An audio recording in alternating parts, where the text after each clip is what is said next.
അയ്യോ പാസ്റ്റർ, ഞാനൊരു മനുഷ്യജീവിയാണെന്നുള്ള കാര്യം പോലും പലപ്പോഴും ഞാൻ മറന്നു പോവുക.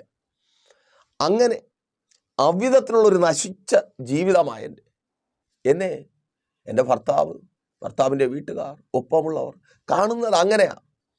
അതും ഒരു നായെപ്പോലെ, വീട്ടിലിട്ട് വളർത്തുന്ന ആ നായെപ്പോലെയല്ല, ഒരു തെരുവ് നായെപ്പോലെ വീട്ടിൻ്റെ ചുറ്റിലൊക്കെ നടക്കുന്നു. അത് തന്നെ ദേഷ്യം വന്ന കല്ലെടുത്തെറിയും. അപ്പോൾ ഓടണം, വീണ്ടും ചുറ്റി നടക്കണം, എന്തെങ്കിലും കിട്ടണ്ടേ, അടുക്കളപ്പുറം ലക്ഷ്യമാക്കി ചുറ്റി നടക്കണം. എന്തെങ്കിലും കൊടുത്താൽ തിന്നും. അതുപോലെ എന്തെങ്കിലും ഇഷ്ടം ചോദിച്ചിട്ടൊന്നുമല്ല, എന്തെങ്കിലും തരും, അത് തിന്നോളണം. അതിനു വേണ്ടി മാത്രം, ദേഷ്യം തീർക്കാൻ വേണ്ടി മാത്രം, ഇങ്ങനെ ഒന്നുണ്ട്, അവിടെ ഇവിടെ കാണും എന്ന് പറയാൻ വേണ്ടി മാത്രം. വയ്യ പാസ്റ്റർ, ഇങ്ങനെ ജീവിക്കുവാൻ വയ്യ. ഇങ്ങനെ ഒരു വ്യക്തിത്വമില്ലാതെ, ഇങ്ങനെ അവരുടെ നിന്ദയും പരിഹാസവും ആട്ടും തുപ്പും സഹിച്ച് തലകുനിച്ച് വയ്യ, ജീവിതം മടുത്തു. അതെ, ആ ജോലി സ്ഥലത്ത് പാസ്റ്റർ ഞാൻ ഒത്തിരി അധ്വാനിക്കുന്നുണ്ട്, ഒത്തിരി കഷ്ടപ്പെടുന്നുണ്ട്. എൻ്റെ സ്വന്തം കാര്യങ്ങൾ പോലും മാറ്റിവെച്ച്, എന്തിന്, എൻ്റെ ആരോഗ്യം പോലും കളഞ്ഞു ഞാൻ അധ്വാനിക്കുന്നുണ്ട്. കൂടുതലൊന്നും എനിക്ക് വേണ്ട, നല്ലൊരു വാക്ക്, ഞാൻ ചെയ്യുന്ന ആ കഠിനാധ്വാനത്തിനൊത്തവണ്ണം നല്ലൊരു വാക്ക് ഇല്ല, ശമ്പളം കൃത്യമായിട്ട് ഇല്ല, പരിഹാസം, നിന്ന, അത് തന്നെ നായെപ്പോലെ നശിച്ച ജീവിതമാണ്. വയ്യ പാസ്റ്റർ, ഇനി ഇവിടെ തുടരുവാൻ വയ്യ, ഇനി ഈ ജോലി ചെയ്യുവാൻ വയ്യ, ഇനി ഇങ്ങനെ ജീവിതം മുൻപോട്ട് കൊണ്ടുപോകുവാൻ വയ്യ. ആർക്കും നല്ലതൊന്നും പറയുവാനില്ലാത്ത, അടിക്കടി കടന്നു വരുന്ന പരാജയങ്ങൾ, കഷ്ടപ്പാട് മാത്രമേ ഉള്ളൂ. എന്തെങ്കിലും നല്ലത് പറയുവാനും നല്ലത് അനുഭവിക്കുവാനും ഉണ്ടെങ്കിലല്ലേ അഭിമാനത്തോടെ തലനിവർത്തി നിന്ന ആ സമയമൊക്കെ മറന്നുപോയി. മക്കളെക്കുറിച്ചോർത്ത്, മാതാപിതാക്കളെക്കുറിച്ചോർത്ത്, സഹോദരങ്ങളെക്കുറിച്ചോർത്ത് നെടുവീർപ്പെടുവാനല്ലാതെ മറ്റൊന്നിനും കഴിയാതെ അവർക്ക് വേണ്ടി നായവേഷം കെട്ടി മരിക്കുവാൻ പേടിയായതുകൊണ്ട് ജീവിക്കേണ്ട ഗതികേട്. ഇതിന് പാസ്റ്റർ പറ, ഇതിനെന്നൊരു അറുതി ഉണ്ടാകും, ഇതിനെന്നൊരവസാനമുണ്ടാകും? അതെ, എനിക്ക് മറുപടി പറയുവാനില്ല. എന്നാൽ ഈ കഴിഞ്ഞ രാത്രിയിലും നിനക്ക് വേണ്ടി എൻ്റെ ദൈവത്തോട് ചോദിക്കുവാൻ മടികാട്ടാതെ ദൈവസന്നിധിയിലായിരിക്കുമ്പോൾ എൻ്റെ ദൈവം നിന്നോട് പറയുവാൻ പറഞ്ഞത് അതേ ദൈവത്തിൻ്റെ പരിശുദ്ധാത്മാവിനാൽ ഇന്ന് നിങ്ങൾ കേൾക്കും. വെറും കേൾവിയായി കേട്ട് ആണോ, അങ്ങനെയാണോ എന്ന് ആശ്ചര്യത്തോടെ ചോദിച്ച് പോകുന്ന പോക്കല്ല. അതെ, നിൻ്റെ ജീവിതം മാറുന്ന, നിൻ്റെ അവസ്ഥ മാറുന്ന ഒന്ന് ഇന്ന് എൻ്റെ യേശു നിൻ്റെ ജീവിതത്തിൽ ചെയ്യും. ഞാൻ രതീഷ്, നിങ്ങളായിരിക്കുന്നു പ്രൈസർ ഫാമിലിയുടെ പ്രഭാതമന്നെ എന്ന പ്രതിദിന വചന സന്ദേശത്തിനൊപ്പം വലിയ പ്രാർത്ഥനയോടെ പ്രതീക്ഷയോടെ ഒപ്പമായിരുന്നാട്ടെ. ആ നായ് വാഴ്ക്കയ്ക്ക് ശരിക്കുള്ള മലയാളം പറഞ്ഞാൽ പട്ടി ജീവിതം, അത് തന്നെ, തെരുവ് പട്ടിയുടെ ജീവിതം. നിന്ന് സഹിച്ച്, അട്ടുത്തുപ്പ് സഹിച്ച്, അതെ, അതിന് എൻ്റെ യേശു അറുതി വരുത്തുവാൻ പോവുക. പ്രാർത്ഥന കുറയ്ക്കണ്ട, തളർന്നു പോകണ്ട. യേശു നിന്നോട് കൂടെയുണ്ട്. കർത്താവ് നിന്നോട് പറയുവാൻ പറഞ്ഞത് അതേ ദൈവത്തിൻ്റെ പരിശുദ്ധാത്മാവിനാൽ വചനത്തിൻ്റെ അടിസ്ഥാനത്തിൽ നിങ്ങൾക്ക് കൈമാറി നിങ്ങൾക്ക് വേണ്ടി പ്രാർത്ഥിക്കുവാൻ കർത്താവിൽ ശരണപ്പെടുന്നു. പ്രാർത്ഥനയോടെ, വലിയ പ്രതീക്ഷയോടെ. അതെ, ഒരിക്കൽ കൂടി പറയട്ടെ, ഒപ്പം വന്നാട്ടെ. രാജാക്കന്മാരുടെ 2-ാമത്തെ പുസ്തകം 19-ാം അധ്യായം 3-ാമത്തെ വാക്യം. അവിടെ ഇவ்விധത്തിൽ രേഖപ്പെടുത്തപ്പെട്ടിരിക്കുന്നു: ഇത് കഷ്ടവും ശാസനയും നിന്ദയും ഉള്ള ദിവസം അത്രേ. കുഞ്ഞുങ്ങൾ ജനിപ്പാറായിരിക്കുന്നു, പ്രസവിപ്പാനോ ശക്തിയില്ല. ഇത് കഷ്ടവും ശാസനയും നിന്ദയും ഉള്ള ദിവസമത്രേ. തല കുനിയപ്പെടലിൻ്റെ അനുഭവത്തിൽ ആയിരിക്കുന്നു. ആരാണ് പറയുന്നത്? രാജാവ് പറയുകയാണ്. ഹിസ്കിയാവ് എന്ന രാജാവ് പറയുകയാണ്, അയ്യോ, ഞാൻ നിന്ന സഹിച്ചു മടുത്തു, ഞാൻ അപമാനിക്കപ്പെട്ടിരിക്കുന്നു, ഞാൻ തലകുനിക്കപ്പെട്ടിരിക്കുന്നു. അത് തന്നെയാണ്. ഒന്നുമില്ലാത്തത് കൊണ്ടല്ല, ഒരു കഴിവുമില്ലാത്തത് കൊണ്ടല്ല, ഗതിയില്ലാത്തത് കൊണ്ടല്ല. നീ ഒരു നായെപ്പോലെ നിന്ദിക്കപ്പെട്ട്, അപമാനിക്കപ്പെട്ട്, ഉപദ്രവിക്കപ്പെട്ട്, വിദ്യാഭ്യാസമില്ലാത്തത് കൊണ്ടാണ്. ആരോഗ്യമില്ലാത്തത് കൊണ്ടാണോ? അപ്പനും അമ്മയും നേരം വണ്ണം വളർത്താത്തത് കൊണ്ടാണോ? എല്ലാം അനുഭവിച്ച എല്ലാ സന്തോഷങ്ങളോടെയും നിന്റെ ഭവനത്തിനകത്ത് നീ ജീവിച്ചതാ. വന്ന് കയറിയ നാൾ മുതൽ അതേ ഒരു പട്ടിയെപ്പോലെ, ഒരു നായെപ്പോലെ നശിച്ച, നിന്ന സഹിക്കുന്ന, അപമാനം സഹിച്ച് മടുത്തൊരു ജീവിതം. ഒന്ന് ചിന്തിച്ചു നോക്കിയേ. ഹിസ്കിയാവ് പറയുക, ഞാനൊരു രാജാവാ, പക്ഷേ വയ്യ, നിന്ന സഹിച്ചു വയ്യ, അപമാനം സഹിച്ചു വയ്യ. ആരുടെയും ദയയ്ക്ക് വേണ്ടിയല്ല നീ കൈ നീട്ടുന്നേ, നീ അധ്വാനിക്കുന്ന നിന്റെ നന്മയ്ക്ക് വേണ്ടിയാ. പക്ഷേ അവന് നിന്നെ ട്രീറ്റ് ചെയ്യുന്നതോ നമ്മൾ ആട്ടി ഓടിക്കുന്ന ഒരു തെരുവ് പട്ടിയെ പോലെ. പൊയ്ക്കോ. ശമ്പളം ചോദിച്ച് ചെല്ലുമ്പോഴാ, കുടിശ്ശിക ചോദിച്ച് ചെല്ലുമ്പോഴാ, നിനക്ക് അർഹതപ്പെട്ട പ്രൊമോഷൻ ചോദിച്ച് ചെല്ലുമ്പോഴാ, നിനക്ക് വേണ്ടത് ചോദിച്ച് ചെല്ലുമ്പോഴാ, അവകാശമായി ലഭിക്കേണ്ടത് ചോദിച്ച് ചെല്ലുമ്പോഴാ ഒരു പട്ടിയെ പോലെ. സ്തോത്രം. നോക്കിയ രാജാവാ, ഒരു വലിയ ജനത്തെ മുൻപിൽ നിന്ന് നയിക്കുവാനുള്ളവനാ. ലോകം തിരഞ്ഞെടുത്ത രാജാവല്ല. ബൈബിൾ പറയുന്നു ദൈവം, സർവശക്തനായ ദൈവം തിരഞ്ഞെടുത്ത രാജാവാ. നിന്നെ ആ സ്ഥാനത്താക്കി വെച്ചത്, ഒരു ഭർത്താവെന്ന സ്ഥാനത്താക്കി വെച്ചത് ദൈവമാ. പക്ഷേ ആ സ്ഥാനം, അയ്യോ എന്ത് സ്ഥാനം പറയണ്ട അല്ലേ സഹോദര? ഒരു സ്ഥാനം, ചിലൊരു സ്ഥാനം ഇതില്ലാതിരുന്നെങ്കിൽ എന്ത് ഭേദം. പക്ഷേ മക്കളുണ്ട്, കുടുംബമുണ്ട്, 4 പേരുടെ മുമ്പിൽ അഭിമാനത്തോടെ തല നിവർത്തി നിൽക്കണം, തല കുനിക്കുവാൻ വയ്യ. അതുകൊണ്ട് മാത്രം ഒരു പട്ടിയെ പോലെ നീ കരയുക. നിന്റെ കണ്ണുനീരിന് എൻ്റെ യേശു ഇന്ന് അറുതി വരുത്തുക. സഹോദര, ആ നായെപ്പോലെയുള്ള ആ നായ് വാഴ്ക്കയ്ക്ക് എൻ്റെ യേശു ഇന്ന് അറുതി വരുത്തുക. സഹോദരി, സ്തോത്രം. ആ നായ് വാഴ്ക്കയ്ക്ക് എൻ്റെ യേശു ഇന്ന് അറുതി വരുത്തുക. ആമേൻ. സ്തോത്രം. ആ കെട്ടിൽ നിന്ന്, ആമേൻ, നീ കെട്ടിയിടപ്പെട്ട ഒരു നായ പോലെ ആ കെട്ടിൽ നിന്ന് എൻ്റെ യേശു നിന്നെ പുറത്തു കൊണ്ടുവരിക. ആ കഴുതയെ, വഴിയരികിൽ കെട്ടിയിരുന്ന കഴുതയെ കെട്ടഴിച്ച്, ശിഷ്യന്മാരെ വിട്ട് കെട്ടഴിപ്പിച്ച് അതിൻ്റെ പുറത്ത് കയറി യാത്ര ചെയ്ത്, അത് അന്ന് വരെ കേട്ടുകൊണ്ടിരുന്ന ആട്ടും തുപ്പും നിന്ന പരിഹാസ വാക്കുകൾക്കും പകരം ദാവീദൻ പുത്രൻ ഹോശന്നാ എന്ന സ്തുതി സ്തോത്രം കേൾക്കുമാറാക്കിയ ദൈവം അതേ ആ കെട്ടിൽ നിന്ന് നിന്നെ പുറത്തു കൊണ്ടുവരിക. അവൻ ഒന്നുമില്ലാത്തവളായി, നല്ലൊരു ജോലി കിട്ടാത്തതുകൊണ്ടല്ലേ അങ്ങനെ ആട്ടും തുപ്പും സഹിച്ച് കർത്താവ് നിനക്ക് ജോലി തരിക. പ്രാർത്ഥിക്കുക യേശുവിൻ നാമത്തിൽ അതങ്ങനെ സംഭവിക്കുന്ന കൃപയ്ക്കായി. അതെ, ആ നായ് വാഴ്ക്കയ്ക്ക് മക്കളെ മുഖത്ത് നോക്കി ചോദിക്കുക, ഇങ്ങനെ തീറ്റി തിന്നാൻ വേണ്ടി, തിണ്ടി തിന്നാൻ വേണ്ടി മാത്രം എന്തിനാടാ കിടക്കുന്നേ? സ്തോത്രം. നിങ്ങൾക്കറിയാം ജോലി കിട്ടാത്തതുകൊണ്ടാണ്. അതിൻ്റെ ഫ്രസ്ട്രേഷൻ തീർക്കാനാ കൂട്ടുകാരോട് പോയിരുന്നു കുറേ സമയം. സഹിക്കാൻ പറ്റുന്നില്ലല്ലേ? വീട്ടുകാരുടെ വാക്ക്, നാട്ടുകാരുടെ വാക്ക്, ബന്ധുക്കളുടെ വാക്ക്. പ്രിയങ്ങളെ, എന്തിനാ ഇങ്ങനൊരു ജീവിതം യേശുപ്പൻ തന്നെ അല്ലേ? അതല്ലേ ചോദിക്കുന്നത്. എടാ മോനെ, അടിമോളെ, ആ നായ് വാഴ്ക്കയ്ക്ക് യേശു അറുതി വരുത്തുവാൻ പോകുകയാണ്. കർത്താവ് നിന്നെ മാനിക്കും കേട്ടോ. നീ ഇപ്പോഴും പ്രത്യാശയോടെ എൻ്റെ യേശുപ്പൻ്റെ മുഖത്തേക്ക് നോക്കുന്നില്ലേ? എന്നെ ഏറ്റവും സന്തോഷിപ്പിച്ചിട്ടുള്ള ഒരു വാക്യം പറയട്ടെ, നീ കേട്ടോ. അവങ്കിലേക്ക് നോക്കിയവർ പ്രകാശിതരായി, അവരുടെ മുഖം ലജ്ജിച്ചു പോയതുമില്ല. നിൻ്റെ മുഖം ലജ്ജിച്ചു പോകുവാൻ എൻ്റെ ദൈവം അനുവദിക്കത്തില്ല. ഈ നായ് വാഴ്ക്കയിലും നീ നോക്കുന്നത് എൻ്റെ ദൈവത്തിങ്കിലേക്കാണ്. നീ പ്രതീക്ഷയോടെ ആയിരിക്കുന്നുണ്ടല്ലോ, നിൻ്റെ മുഖം ലജ്ജിച്ചു പോകുവാൻ എൻ്റെ ദൈവം അനുവദിക്കത്തേയില്ല. അതേ, ലജ്ജിച്ചു പോകുവാൻ വിദ്യാഭ്യാസം ഉണ്ടായിരുന്നിട്ടും ആരോഗ്യമുണ്ടായിരുന്നിട്ടും കൈനീട്ടി നിൽക്കേണ്ട ഈ ഗതികേടിന് എൻ്റെ ദൈവം അറുതി വരുത്തും. അതുതന്നെ മാതാവേ, പിതാവേ, ഇപ്പോഴും തലകുനിച്ച് നിൽക്കുക അവരുടെ മുമ്പിൽ, മക്കളുടെ മുമ്പിൽ തന്നെ. നിന്റെ അധ്വാന ഫലത്തിൽ നിന്ന് തിന്ന് നീ സ്വരുക്കൂട്ടി വച്ചതുകൊണ്ട് ജീവിക്കുന്ന നിന്റെ തലമുറകൾ ഒരു പട്ടിക്ക് കൊടുക്കുന്ന വില പോലും അത് തന്നെ. അയ്യോ, ഇതെന്തൊരു... നിന്റെ ജീവിതം മാറുകയാണ്. സ്തോത്രം. നിന്റെ ജീവിതം മാറുകയാണ്.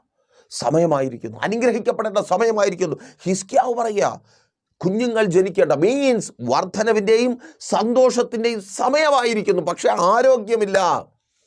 നിന്റെ ജീവിതം മാറേണ്ട സമയമായിരിക്കുന്നു. നിന്റെ ലൈഫ് സെറ്റിലാകേണ്ട സമയമായിരിക്കുന്നു.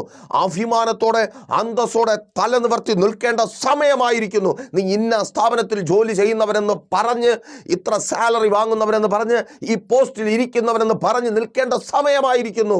ഈ കുടുംബക്കാരി, അവൻ ഈ വീട്ടിൻ്റെ അതുതന്നെ അങ്ങനെ പറയേണ്ട സമയമായിരിക്കുന്നു. പക്ഷേ അല്ലേ മക്കളെ, നിങ്ങളുടെ പേരിൽ നിങ്ങളുടെ വീട് അറിയേണ്ട സമയമായിരിക്കുന്നു. പക്ഷേ മാതാവേ, പിതാവേ, നിങ്ങൾ ആഗ്രഹിക്കുന്നത് പലതും, പല സന്തോഷങ്ങളും അനുഭവിക്കേണ്ട സമയമായിരിക്കുന്നു. പക്ഷേ പ്രസവിക്കുവാനുള്ള ശക്തിയില്ല, അത് പുറത്തു കൊണ്ടുവരുവാനുള്ള ശക്തിയില്ല. സോ നിന്ന സഹിച്ച്, അപമാനം സഹിച്ച്, കഷ്ടത സഹിച്ച് രാജാവായിരിക്കുന്നത് പോലെ, അതേ ഹിസ്കിയാവായിരിക്കുന്നത് പോലെ അപമാനത്തിൻ്റെ ആഴം എത്രത്തോളം, ഒരുപക്ഷേ എന്നെ കേൾക്കുന്ന നിങ്ങൾക്ക് എന്നെക്കാൾ കൂടുതലത് മനസ്സിലായവരായതുകൊണ്ടാണല്ലോ ഇങ്ങനൊരു നായ് വാഴ്ക്ക, ഇങ്ങനൊരു പട്ടി ജീവിതം വേണ്ട എന്ന്. അതുതന്നെ നോക്കിയേ, ഹിസ്കിയാവ് എന്തുകൊണ്ടാണ് അവിധത്തിൽ നിലവിളിക്കുവാൻ ഇടയായിത്തീർന്നത്? 18-ാം അധ്യായം 26-27 വാക്യങ്ങൾ വായിക്കുമ്പോൾ അവിടെ ഇവിധത്തിൽ രേഖപ്പെടുത്തപ്പെട്ടിരിക്കുന്നു. അപ്പോൾ ഹിൽക്കിയാവിൻ്റെ മകനായ എലിയാക്കീമും ശെബ്നയും യോവാബും റാബ്ശേക്കയോട്, അടിയങ്ങളോട് ആരാം ഭാഷയിൽ സംസാരിക്കണമേ, അത് ഞങ്ങൾക്കറിയാം. മതിലിന്മേലുള്ള ജനം കേൾക്കെ ഞങ്ങളോട് യഹൂദ ഭാഷയിൽ സംസാരിക്കരുതേ എന്ന് പറഞ്ഞു. ഒരു അപേക്ഷയാണ്. ഞങ്ങളെ നിന്നിച്ചോ, ഞങ്ങളുടെ വീട്ടുകാരെങ്കിലും വെറുതെ വിട്. ഞാനേ നിന്ന സഹിക്കുന്നു. എൻ്റെ വീട്ടുകാർ കൂടെ തലകുനിക്കുവാൻ ഇടവരരുത്. എൻ്റെ അപ്പനെ അമ്മയെ വെറുതെ വിട്. എൻ്റെ മക്കളെ വെറുതെ വിട്. ഞാനോ സഹിച്ചു. മടുത്തല്ലേ സഹോദരി? നിന്റെ കണ്ണുനീരിൻ്റെ യേശുപ്പം കാണുന്നുണ്ട്. നീ ചിന്തിക്കുന്ന ആത്മഹത്യയിലേക്കല്ല, ആത്മഹത്യയിലേക്ക് ലോകം നിന്നെ നടത്തും. പക്ഷേ എൻ്റെ യേശുപ്പൻ ആ ആത്മഹത്യയിലേക്ക് നിന്നെ നടത്തത്തില്ല. നീ തീ ചാടിയ തീ കെട്ടുപോകും, നീ വെള്ളത്തിൽ ചാടിയ വെള്ളം വറ്റിപ്പോകും. അതുതന്നെ, ചാകാൻ വേണ്ടിയല്ല. എൻ്റെ യേശുപ്പനോട് നീ കൂടിയിട്ടുണ്ടെങ്കിൽ നിന്നെ അവൻ ചാകാൻ വിട്ടുകൊടുക്കത്തുമില്ല, ഇങ്ങനെ നരകിപ്പിച്ച് ജീവിപ്പിക്കത്തുമില്ല. ഈ അവസ്ഥയിൽ നിന്ന് എൻ്റെ യേശു നിന്നെ പുറത്തു കൊണ്ടുവരും. ധൈര്യമായിരിക്കും. നോക്കിയേ, 27 വരുമ്പോൾ റബ്ശേക്ക് അവരോട്, നിന്റെ യജമാനനോടും നിന്നോടും ഈ വാക്ക് പറവാനോ എൻ്റെ യജമാനൻ എന്നെ അയച്ചിരിക്കുന്നത്, നിങ്ങളോടുകൂടെ സ്വന്തം മലം തിന്നുകയും സ്വന്തം മൂത്രം കുടിക്കുകയും ചെയ്യുവാൻ മതിലിന്മേലിരിക്കുന്നു. അയ്യോ, അപമാനത്തിൻ്റെ അങ്ങേയറ്റം. ഒരു രാജാവ് കേൾക്കുവാൻ പാടില്ലാത്തത്, ഒരു രാജാവ് കേൾക്കുവാൻ പാടില്ലാത്തത്. ചില സ്ഥാനങ്ങൾ നഷ്ടപ്പെടുന്നത് അപമാനിക്കപ്പെടുമ്പോഴാണ്, അല്ലേ സഹോദര?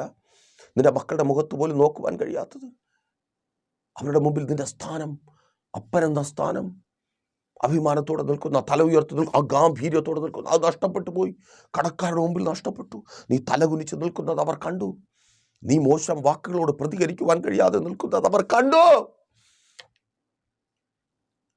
അവർക്ക് വേണ്ടത് ചെയ്തു കൊടുക്കുവാൻ കഴിയാതെ, മറുപടി പറയുവാൻ കഴിയാതെ, പലവരും അവർ ചോദിച്ചിട്ടും അതിന് മറുപടി പറയുവാൻ കഴിയാതെ നീ നിൽക്കുന്നത് അവർ കണ്ടു.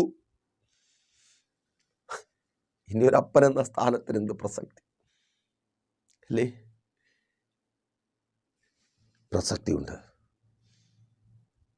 നീയേ തോറ്റിട്ടുള്ളൂ, നിന്റെ ദൈവം തോറ്റിട്ടില്ല.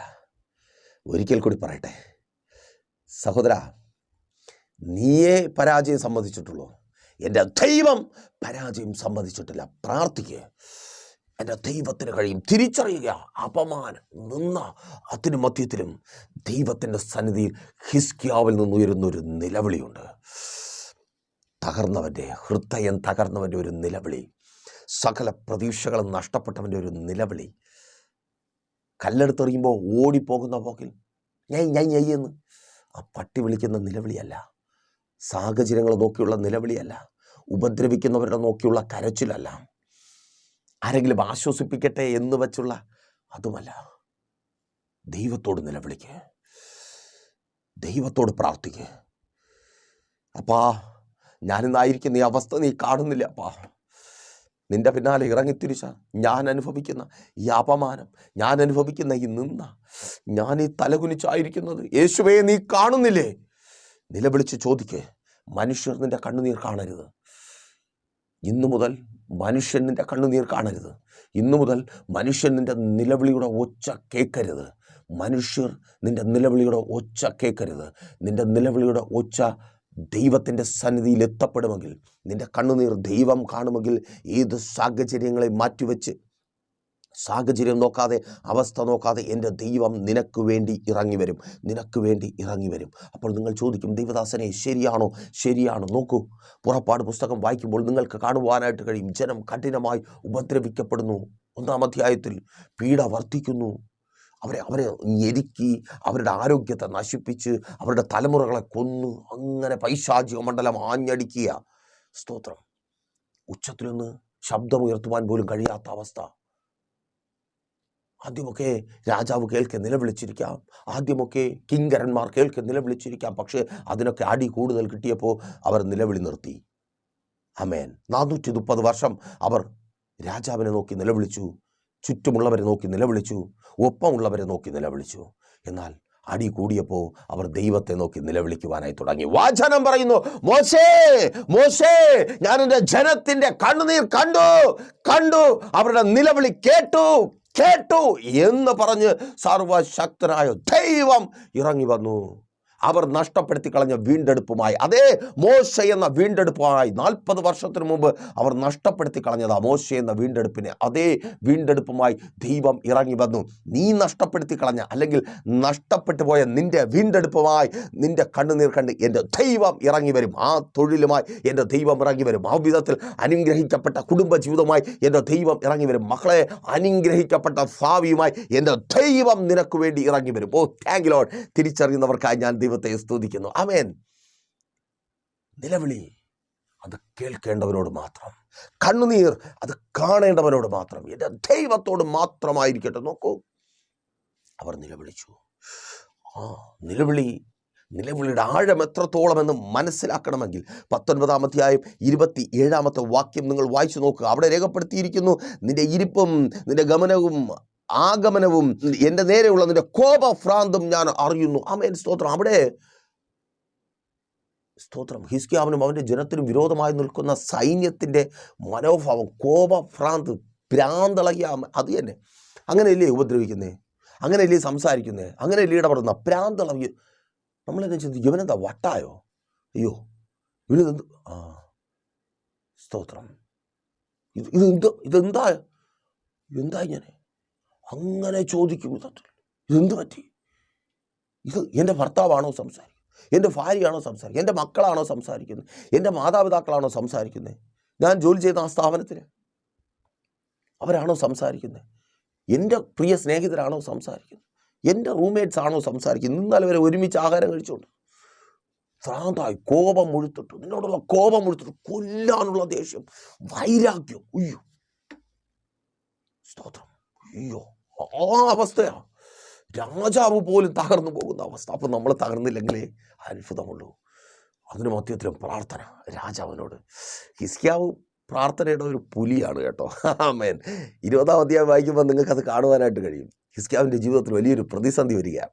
യെശയ്യാ പ്രവാചകൻ വന്നിട്ട് ഹിസ്കിയാവിനോട് പറയുക, ഹിസ്കിയാവേ, നീ മരിക്കാറായടാ, നീ ഇപ്പോൾ മരിച്ചു, നിൻ്റെ ഗ്രഹകാര്യമൊക്കെ വേഗത്തിൽ ക്രമപ്പെടുത്തിക്കോ. നിനക്ക് ദൈവം ഒരു ചാൻസ് തരിക. എന്താ? നിൻ്റെ ഗ്രഹകാര്യം ക്രമപ്പെടുത്താൻ വേണ്ടി. മക്കൾക്ക് അതൊക്കെ ഒന്ന് എഴുതി കൊടുക്കണം, ആ കാര്യങ്ങളൊക്കെ ചെയ്യണം. എന്നിട്ട് ചത്താലും കുഴപ്പമില്ല. ആ രോഗം മുഖാന്തരം നീ ഭയപ്പെട്ടായിരിക്കുക. കേൾക്ക്, ആ രോഗം നിന്നെ കൊല്ലത്തില്ല. ആമേൻ. ആ രോഗത്തിന് കൊല്ലാനുള്ള ആയുസല്ല നിനക്കുള്ളത്. യേശുവിൻ നാമത്തിൽ ആ രോഗം ഇപ്പോൾ സൗഖ്യമാകുക. ഓ താങ്ക് യു ലോർഡ്. യേശുവിൻ നാമത്തിൽ അതങ്ങനെ സംഭവിക്കുന്ന കൃപയ്ക്കായി. ഓ ആമേൻ. ഹിസ്കിയാവുണ്ടല്ലോ, യെശയ്യാവിനോട് പോയി പണി നോക്കാൻ പറഞ്ഞിട്ട് ഒരൊറ്റ പ്രാർത്ഥനയാണ്. ആമേൻ. 20-ാം അധ്യായം 3-ാമത്തെ വാക്യം, 2-3 2-ാമത്തെ വാക്യത്തിൽ എന്താ എഴുതിയിരിക്കുന്നത്? അപ്പോൾ ഹിസ്കിയാവ് മുഖം ചുവരിന് നേരെ തിരിച്ചു, യഹോവയോട് പ്രാർത്ഥിച്ചു. അയ്യോ യഹോവേ, ഞാൻ വിശ്വസ്തയോടും ഏകാഗ്രതയോടും കൂടെ തിരുമുമ്പിൽ നടന്നു, നിനക്ക് പ്രസാദമായുള്ളത് ചെയ്തിരിക്കുന്നു. നീ അങ്ങനെ നടന്നവനാണ് സഹോദര. നീ കർത്താവിൻ്റെ സന്നിധിയിൽ അങ്ങനെ വിശ്വസ്തയോടെ നിന്നവനാണ്. സഹോദരി, നീ അങ്ങനെ വിശ്വസ്തയോടെ നിന്നവളാണ്. മറ്റു മനുഷ്യർ പറയുന്നത് പോലെ പേരിന് വേണ്ടി, കാര്യസാധ്യത്തിന് വേണ്ടി അങ്ങനെയുള്ള ആരെങ്കിലും ഉണ്ടെങ്കിൽ അത് മാറ്റിക്കൊള്ളണം. ആമേൻ. സ്തോത്രം. നീ ദൈവസന്നിധിയിൽ വിശ്വസ്തയോടെ നിൽക്കുമെങ്കിൽ ഒരു പ്രവാചകൻ്റെ വാക്കുമല്ല, ഒരു മനുഷ്യൻ്റെ വിലയിരുത്തലുമല്ല, ഒരു സാഹചര്യത്തിന് അടുപ്പിച്ചുള്ള അനുഭവങ്ങളുമല്ല നിൻ്റെ ജീവിതത്തിൽ വെളിപ്പെടുവാൻ പോകുന്നത്. നിൻ്റെ ജീവിതത്തിൽ വെളിപ്പെടുവാൻ പോകുന്നതിൻ്റെ പേരാണ് അത്ഭുതം. ഓ താങ്ക് യു ലോർഡ്. നിൻ്റെ ജീവിതത്തെ മാറ്റുന്ന ഒരു മിറക്കിൾ നിൻ്റെ ജീവിതത്തിൽ ചെയ്യുവാൻ എൻ്റെ ദൈവം നിന്നോട് കൂടെയുണ്ട്. ആമേൻ. പ്രവാചകമെന്ന് പറഞ്ഞു, ഗ്രഹകാര്യം ക്രമപ്പെടുത്തിക്കോ, പെട്ടി അടയ്ക്കാൻ സമയമായി. പക്ഷെ ദൈവം പറഞ്ഞു, നോ, ഒരു 15 സംവത്സരം കൂടെ ഞാൻ അവന് നീട്ടിക്കൊടുക്കുന്നു, എക്സ്റ്റെൻഡ് ചെയ്ത് കൊടുക്കുന്നു. സ്തോത്രം. ഒന്നും തീർന്നിട്ടില്ലെന്നേ, ഒന്നും തീർന്നിട്ടില്ല. അപ്പോഴും പലർക്കും സങ്കടമാണ്, ഈ പട്ടി വാഴ്ക്ക, നായ് വാഴ്ക്ക വാഴണമോ? ഇല്ലെന്നേ. സ്തോത്രം. നീ എൻ്റെ കർത്താവിൻ്റെ ശബ്ദം കേട്ടുകൊണ്ടിരിക്കുന്നത് കൊണ്ട്, നീ അവൻ്റെ പിന്നാലെ ഇറങ്ങിത്തിരിച്ച നാൾ മുതൽ വിശ്വസ്തയോടെ ആയിരിക്കുന്നത് കൊണ്ട് ഹിസ്കിയാവിൻ്റെ പ്രാർത്ഥന ദൈവം കേട്ടു. നോക്കി എന്താ സംഭവിച്ചത്? 19-35 വാക്യം വായിക്കുമ്പോൾ, അന്ന് രാത്രി യഹോവയുടെ ദൂതൻ പുറപ്പെട്ട് അശൂർ പാളയത്തിൽ 1,85,000 പേരെ കൊന്നു. ജനം രാവിലെ എഴുന്നേറ്റപ്പോൾ അവർ എല്ലാവരും ശവങ്ങളായി കിടക്കുന്നത് കണ്ടു. അങ്ങനെ അശൂർ രാജാവായ സൻഹേരീബ് യാത്ര പുറപ്പെട്ടു മടങ്ങിപ്പോയി. ചിലർ മടങ്ങിപ്പോകുവാൻ തക്കവണ്ണം ദൈവം ദൂതനെ അയക്കും. നിനക്ക് വിരോധമായി നിൽക്കുന്ന, നിന്റെ ജീവിതത്തിൽ നീ നിന്ന് അനുഭവിക്കുവാൻ ഇടയായി നിൽക്കുന്ന ചിലർ മടങ്ങിപ്പോകുവാൻ, യേശുവിൻ നാമത്തിൽ ചില അനുഭവങ്ങൾ മാറിപ്പോകുവാൻ, ചില സാഹചര്യങ്ങൾ മാറിപ്പോകുവാൻ, ചില അവസ്ഥകൾ മാറിപ്പോകുവാൻ തക്കവണ്ണം ദൈവം തൻ്റെ ദൂതനെ അയക്കും. നിനക്ക് വേണ്ടി എൻ്റെ ദൈവം തൻ്റെ ദൂതനെ അയക്കും. അതേ സഹോദര സഹോദരി, നീ അവിടെ നിന്നയായി തീരാതിരിക്കുവാൻ, അവിടുത്തെ സാഹചര്യങ്ങൾ മാറുവാൻ, നിനക്ക് വിരോധമായി കൂട്ടം കൂടുന്ന, നിന്നെ അപമാനിക്കുന്ന, നിന്നെ നിന്ദിക്കുന്ന, നിന്നെ ഉപദ്രവിക്കുവാൻ വട്ടം കൂടുന്നവർ നീങ്ങിപ്പോകുവാൻ, മാറിപ്പോകുവാൻ തക്കവണ്ണം എൻ്റെ ദൈവം തൻ്റെ ദൂതനെ അവിടെ അയക്കുവാൻ പോകുക. യേശുവിൻ നാമത്തിൽ. അവിടെ നിന്ന് ഓടുവാൻ പോകുന്നത് നീയല്ല, നിനക്ക് വിരോധമായി നിൽക്കുന്ന നിന്റെ ശത്രുക്കളത്രേ. സാഹചര്യം നീങ്ങിപ്പോകും, അവസ്ഥ മാറിപ്പോകും. സഹോദരി, തലകുനിക്കേണ്ടി വന്ന അവസ്ഥ മാറും. നായി വാഴേണ്ടി വന്ന അവസ്ഥ മാറും.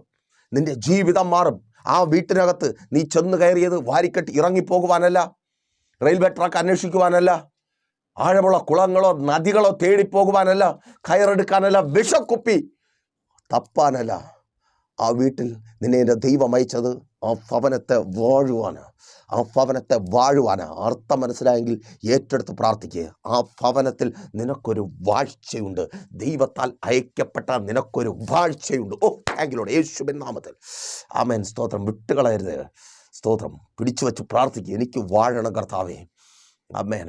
നീ കരഞ്ഞത് വെറുതെയല്ല, നീ അപമാനിക്കപ്പെട്ടത് വെറുതെയല്ല, നീ നിന്ദിക്കപ്പെട്ടത് വെറുതെയല്ല. നിനക്കൊരു വാഴ്ചയുണ്ടെന്ന് തിരിച്ചറിഞ്ഞ് നിൻ്റെ പേരിൽ ആ കുടുംബം അറിയപ്പെടുമെന്ന്.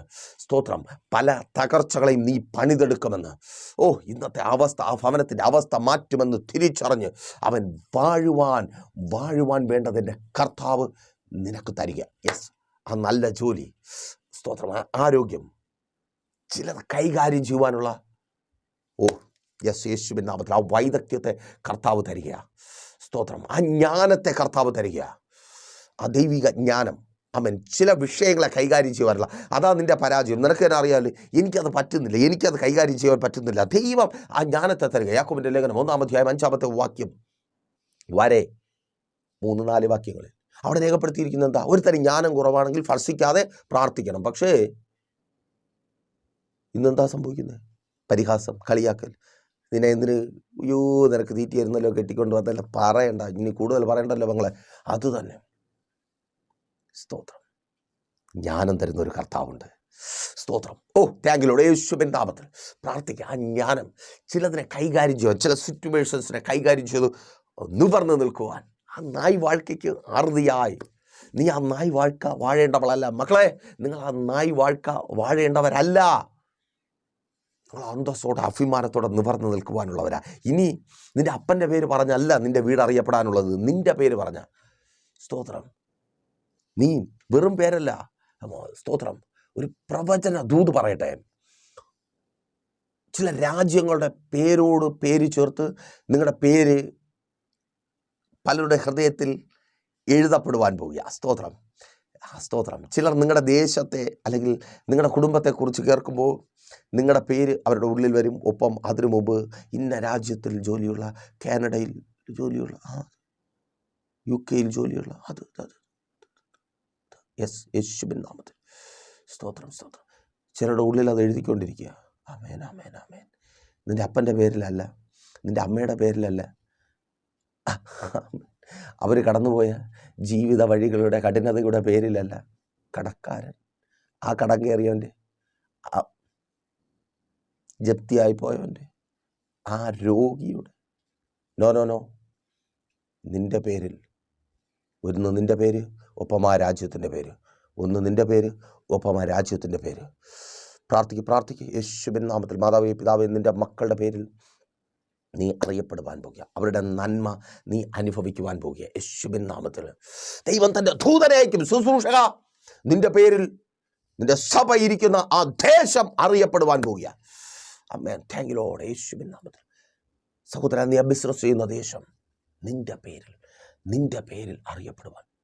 Thank you Lord. യേശുവിൻ നാമത്തിൽ ഇന്നത്തെ ആ നായി വാഴ്ക്കയ്ക്ക് കടം വാങ്ങിച്ച് മറ്റുള്ളവൻ വിളിച്ചു പറയുന്ന തെറി കേട്ട് തലകുനിച്ചായിരിക്കുന്ന ആ നായി വാഴ്ക്കയ്ക്ക് എൻ്റെ യേശു അറുതി വരുത്തുക. ഒരിക്കൽ കൂടി പറയട്ടെ, നീയേ തോറ്റിട്ടുള്ളൂ, എൻ്റെ ദൈവം തോറ്റിട്ടില്ല. നിനക്കൊരു ദൈവമുണ്ട്, ജയാളിയായ ദൈവം. അവന് മുമ്പിൽ മരണത്തിന് പിടിച്ചു നിൽക്കുവാൻ കഴിഞ്ഞില്ല, അവന് മുമ്പിൽ പാതാളത്തിന് പിടിച്ചു നിൽക്കുവാൻ കഴിഞ്ഞില്ല. ഇന്ന് നിന്നെ അലട്ടുന്ന പ്രശ്നങ്ങൾക്കും പിടിച്ചു നിൽക്കുവാൻ കഴിയത്തില്ല. നായി വാഴ്ക്കയ്ക്ക് അറുതിയായി പ്രാർത്ഥിക്ക്. ഒറ്റയ്ക്കല്ല, ഒപ്പം ഞങ്ങളുണ്ട്. ആ അവസ്ഥയിലോട്ടായിപ്പോയി ആരും കൂടെ കാണത്തില്ലെന്ന് ഞങ്ങൾക്കറിയാം. ഞങ്ങളുണ്ട് നിങ്ങൾക്ക് വേണ്ടി പ്രാർത്ഥിക്കുവാൻ, നിങ്ങൾക്കൊപ്പം ചേർന്ന് നിങ്ങളുടെ വിഷയത്തിൽ മാത്രമായി ഉപവസിക്കുവാൻ. ഇന്നായിരിക്കുന്ന അവസ്ഥയിൽ നിങ്ങളെ പുറത്തു കൊണ്ടുവന്ന് ശക്തിയോടെ ശക്തന്മാരാക്കി നിർത്തുവാൻ. പുറത്തു വരേണ്ടത് ഹിസ്കിയാ പറയുക, പ്രസവിക്കുവാൻ സമയമായി, നല്ലത് കാണേണ്ട സമയമായി.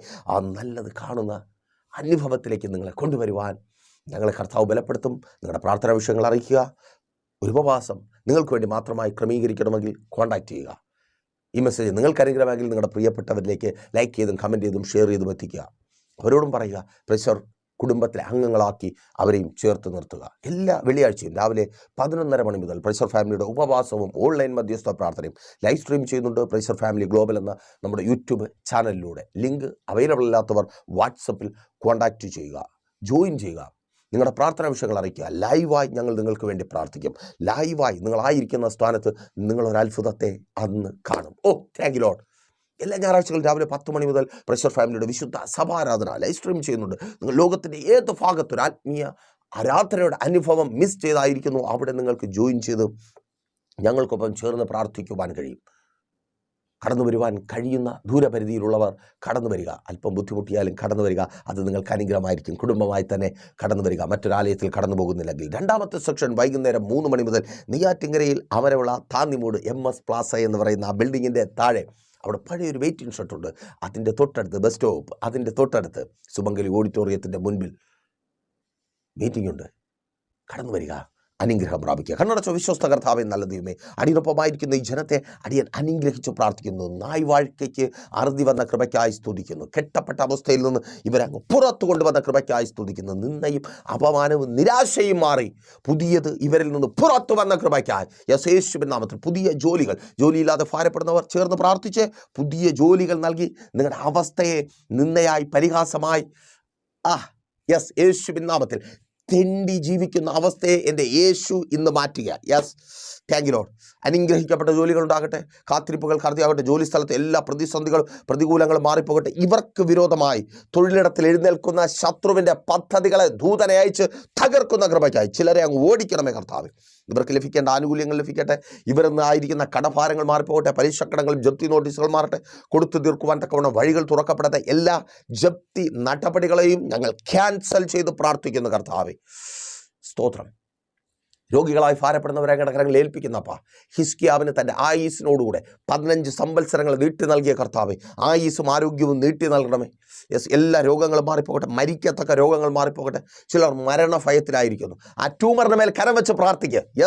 യേശുവിൻ നാമത്തിൽ അത് പൊഴിഞ്ഞു പോകുന്ന കൃപയ്ക്കായി ഇനി ആ ട്യൂമറില്ല, ഭയപ്പാടുമില്ല. യേശുവിൻ നാമത്തിൽ പ്രാർത്ഥിക്ക്. ആ രോഗമുള്ള ഭാഗങ്ങൾ കരങ്ങളെ വെച്ച് പ്രാർത്ഥിക്ക്. യേശുവിൻ നാമത്തിൽ കർത്താവ് തൊട്ട് സൗഖ്യമാക്കിയ ദൈവസാന്നിധ്യം തിരിച്ചറിയുന്നവർ അപ്പാ, യേശുവേ സ്തോത്രം, യേശുവേ എന്ന് ശബ്ദമുയർത്തി വിളിച്ച് പ്രാർത്ഥിക്കുക. കർത്താവിൻ്റെ രോഗത്തെ സൗഖ്യമാക്കുക. സ്തോത്രം. ആ ജോയിൻറ്റ് പെയിൻ മാറുക. ആ ജോയിൻ്റ് മാറിപ്പോയ അവസ്ഥ, ലിഗ്മെൻറ്റിൽ വന്ന വ്യത്യാസങ്ങൾ സൗഖ്യമാകുക യേശുവിൻ നാമത്തിൽ. അതങ്ങനെ സംഭവിക്കുന്ന കൃപയ്ക്കായി ഉറക്കമില്ലാത്തവർ പ്രാർത്ഥിച്ചാട്ടെ. കർത്താവ് ഉറക്കം തരിക. എല്ലാ സൂയിസൈഡ് ടെൻഡൻസികളും മാറുക. ഡിപ്രഷനുകൾ യേശുവിൻ നാമത്തിൽ മാറിപ്പോകട്ടെ. ജന്മനാലുള്ള രോഗങ്ങൾ മാറട്ടെ. വാർദ്ധക്യ സഹജമായ രോഗങ്ങൾ മാറട്ടെ. യേശുവേ, ഞങ്ങളുടെ കുഞ്ഞുമക്കളെ ഞങ്ങളുടെ കരങ്ങളിൽ ഏൽപ്പിക്കുന്നു. അവരുടെ വിദ്യാഭ്യാസം ഭാവി അനുഗ്രഹമായി തീരട്ടെ. നല്ല റിസൾട്ടുകൾ ഉണ്ടാകട്ടെ. അവരുടെ ബുദ്ധിമണ്ഡലങ്ങൾ തുറക്കപ്പെടട്ടെ. വിവാഹബന്ധങ്ങൾ നടക്കട്ടെ, ഉദരഫലങ്ങൾ ജനിക്കട്ടെ, ഉപരിപഠന സാഹചര്യങ്ങൾ ഒരുങ്ങട്ടെ. മക്കളെ പഠിപ്പിക്കുവാനുള്ളത് ഈ മാതാപിതാക്കളുടെ കരങ്ങളിൽ. പ്രിയ മാതാവേ, പിതാവെ, കരം നീട്ടി പ്രാർത്ഥിക്കുക. കർത്താവ് കരങ്ങളിൽ നൽകി മാനിക്കുക. പുതിയ വഴികൾ തുറക്കപ്പെടട്ടെ. രാജ്യങ്ങളുടെ വാതിലുകൾ ഇവർക്ക് മുമ്പിൽ തുറക്കപ്പെടട്ടെ. വിദേശ രാജ്യങ്ങളിലായിരിക്കുന്നവർ അവിടെ അവർ അനുഗ്രഹിക്കപ്പെടട്ടെ. വിശാലതയ്ക്കായി IELTS, OET, പ്രോമെട്രിക് എക്സാമുകൾ എഴുതുന്നവർ നല്ല റിസൾട്ട് ഉണ്ടാകട്ടെ. ഇക്കാമകൾ അടിച്ചു കിട്ടട്ടെ. സ്പോൺസർമാരുണ്ടാകട്ടെ. എല്ലാ തടസ്സങ്ങളും, എല്ലാ തൊഴിൽ തടസ്സങ്ങളും മാറിപ്പോകട്ടെ. രാജ്യങ്ങളുടെ നിയമങ്ങൾ ഇവർക്ക് അനുകൂലമായി തീരട്ടെ. വിസിറ്റിംഗ് വിസയിൽ കടന്നുപോയി ജോലിയില്ലാതെ ഭാരപ്പെട്ടായിരിക്കുന്നു. യേശുവേ, നഷ്ടപ്പെട്ടവരായി മടങ്ങുവാൻ അനുവദിക്കരുത് അപ്പ. പഠിക്കുവാനായി പല രാജ്യങ്ങളിലും കടന്നുപോയി പ്രതിസന്ധികളിലൂടെ കടന്നു പോകുന്നവർ സ്വർഗമങ്ങ് പ്രവർത്തിക്കണമേ കർത്താവ്. എല്ലാ പ്രശ്നങ്ങളും, നിയമപരമായ എല്ലാ പ്രശ്നങ്ങളും സോൾവ് ആകട്ടെ. പല രാജ്യങ്ങളിൽ ബിസിനസ് ചെയ്യുന്നവർ, നിയമക്കുരുക്കിൽ പെട്ടുപോയവർ, സ്വർഗമങ്ങ് അത്ഭുതം പ്രവർത്തിക്കണം. എല്ലാ സിവിൽ ക്രിമിനൽ കേസുകളും തീർപ്പാകട്ടെ. യേശുവിൻ നാമത്തിൽ കുടുംബജീവിതം അനുഗ്രഹിക്കപ്പെട്ട ഭാര്യ ഭർത്താവ് സ്നേഹത്തിൽ ഐക്യതയിൽ ചേർന്ന് വരട്ടെ. കുടുംബങ്ങളെ തകർത്ത് കളയുന്ന എല്ലാ വ്യാപാരങ്ങളും അഴിയട്ടെ. മദ്യപാന, വ്യഭിചാര, വെറുക്കൂത്തുകൾ മാറിപ്പോകട്ടെ. എല്ലാ അഡിക്ഷൻസും മാറട്ടെ. ഫോണോഗ്രഫി വിട്ട് മാറട്ടെ. ഗെയിം അഡിക്ഷൻസ് മാറിപ്പോകട്ടെ. റീധാര ഷാഖ യേശുവിൻ നാമത്തിൽ വസ്തുക്കൾ വാങ്ങട്ടെ, വാഹനങ്ങൾ വാങ്ങട്ടെ, ഭവനങ്ങൾ പണിയട്ടെ. വാടക വീടുന്ന നിരാശകൾ മാറിപ്പോകട്ടെ. ആത്മീയ ജീവിതം പണിയപ്പെടട്ടെ. ശുശ്രൂഷകന്മാർ അനുഗ്രഹിക്കപ്പെടട്ടെ. എല്ലാ ബിസിനസ്സുകൾ ചെയ്യുന്നവർ അനുഗ്രഹിക്കപ്പെടട്ടെ. സ്വദേശത്ത് വിദേശത്ത് ബിസിനസ്സുകൾ ചെയ്യുന്നവർ അനുഗ്രഹിക്കപ്പെടട്ടെ. പിതാവിൻ്റെ പുത്രൻ്റെ പരിശുദ്ധാത്മാവിൻ്റെ നാമത്തിൽ ഈ ജനത്തെ അടിയൻ അനുഗ്രഹിച്ചു പ്രാർത്ഥിക്കുന്നു. അനുഗ്രഹമാക്കി പരിപാലിക്കും യേശുവിൻ നാമത്തിൽ തന്നെ. അവൻ അപ്പോൾ മറക്കാതെ നിങ്ങളുടെ വിലയേറിയ അഭിപ്രായങ്ങളും നിർദ്ദേശങ്ങളും ഞങ്ങളെ അറിയിക്കുമല്ലോ. നാളെ പകൽ ദൈവം എന്ന് വെച്ചാൽ നമ്മളിപ്പോൾ ഒരുമിച്ചായിരുന്നു അനുഗ്രഹം പ്രാപിച്ച പ്രഷർ ഫാമിലിയുടെ പ്രഭാതം തന്നെ എന്ന പ്രീതി ദിന വചന സന്ദേശത്തിനൊപ്പം നമ്മൾ ഒരുമിച്ച് തന്നെ ആയിരിക്കും. അതുവരേക്കും പ്രിയർ, ഹാവ് എ നൈസ് ഡേ. പ്രേഷർ ഫാമിലി ഗ്ലോബൽ മിനിസ്ട്രിയുടെ വിശുദ്ധ സഭാരാധന എല്ലാ ഞായറാഴ്ചയും രാവിലെ 10 മണി മുതലും എല്ലാ വെള്ളിയാഴ്ചകളിലും ഉപവാസവും ഓൺലൈൻ മധ്യസ്ഥ പ്രാർത്ഥനയും രാവിലെ 11 മണി മുതലും ഞങ്ങൾ നിങ്ങൾക്കായി ലൈവിൽ പ്രാർത്ഥിക്കുന്നു. നിങ്ങളുടെ പ്രാർത്ഥനാ വിഷയങ്ങൾ കമന്റ് ചെയ്യുക. പ്രേഷർ ഫാമിലി ഗ്ലോബൽ എന്ന നമ്മുടെ യൂട്യൂബ് ചാനലിലൂടെ നിങ്ങൾ ലോകത്തിന്റെ ഏത് ഭാഗത്തായിരുന്നാലും ഞങ്ങൾക്കൊപ്പം ചേർന്ന് പ്രാർത്ഥിക്കുവാനും ആരാധിക്കുവാനും അവസരമുണ്ട്.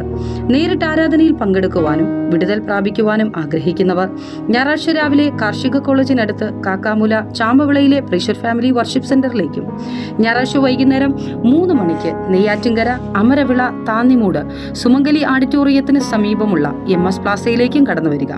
നിങ്ങളുടേതായ ഒരു വിഷയത്തിനു വേണ്ടി പ്രാർത്ഥിക്കുവാനും കൗൺസിലിംഗിനുമായി സ്ക്രീനിൽ കാണുന്ന നമ്പറിൽ കോൺടാക്ട് ചെയ്യുക. നിങ്ങൾക്കും ഈ പ്രോഗ്രാം സ്പോൺസർ ചെയ്യുവാനും കർത്താവായ യേശുക്രിസ്തുവിന്റെ സുവിശേഷം അനേകരിലേക്ക് എത്തിക്കുവാനും അവസരമുണ്ട്. പ്രാർത്ഥനയോടെ വിളിക്കുക. ആമേൻ.